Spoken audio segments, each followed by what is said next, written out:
Deadpool earned $775 million worldwide, which was a pretty big surprise to pretty much everyone.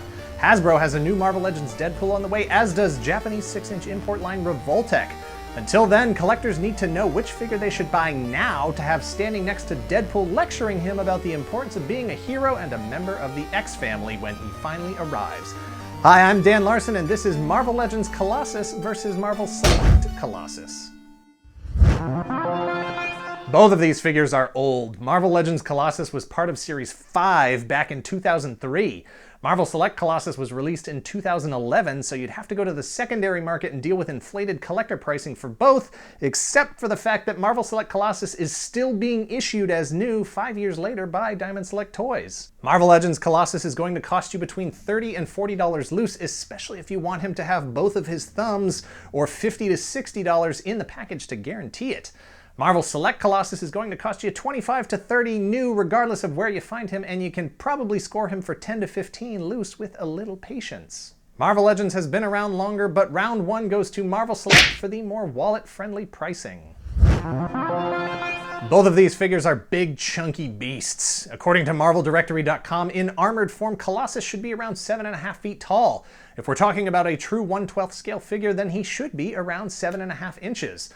Marvel Legends nails that number, hitting right at 7.5 inches tall, and Marvel Select overshoots it by a whole inch because they're working closer to 7.5, 8-inch scale to begin with. For me, that extra inch of height is inconsequential, as Colossus should be a huge physical force in your X-Men display. But for most collectors, Marvel Select is too big.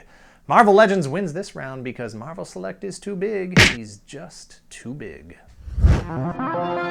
Both of these figures are pretty well articulated. If we're talking articulation in terms of quantity, Marvel Legends wins hands down. He's got every joint that Select has and more. Legends adds a 4-finger hinge, a thumb, toes, and the weirdest, ugliest, most useless upward armpit butterfly hinge. But increased articulation can ironically lead to decreased usability, which is what happened here. Toy Biz was so focused on whether or not they could add articulation at certain points, they never stopped to ask themselves if they should.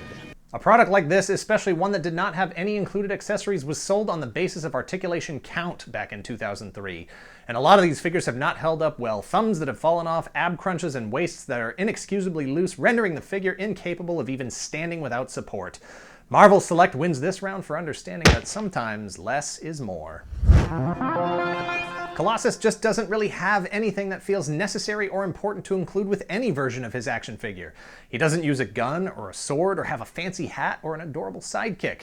Marvel Legends Colossus came with a comic book but no actual accessories. Marvel Select came with a giant spike-covered press crusher thing that sort of combines with the other pieces included with Storm, Cyclops, and Gambit to kind of make a Danger Room diorama.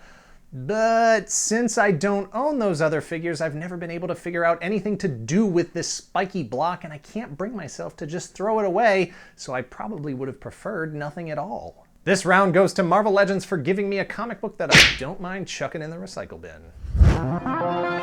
Both of these figures deliver extremely different aesthetic interpretations of Colossus.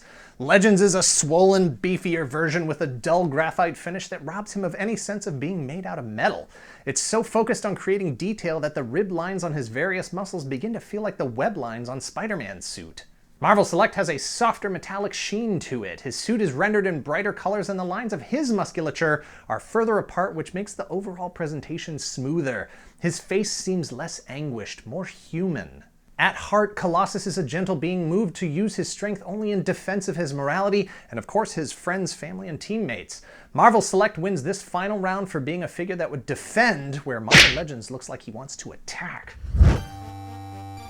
If you're looking for a Colossus figure that looks like it came right from the comic books, either of these figures will do depending on your personal preference for artistic styling. But the one that captures the essence of the character, that has stood the test of time, the one that would really rather paint than punch, has to be Marvel Select. His height can be used to effect in your figure photography to really accentuate the strength and power he exudes, the intimidating, imposing power of a guy named Colossus. Thanks for watching. Please give this video a like, make sure you subscribe and share this video. I know there's going to be some disagreement over this one. Most collectors I've encountered really do prefer the Marvel Legends version, and try as I might, I just don't get it. Let us know in the comments below which one you prefer and or if you have both.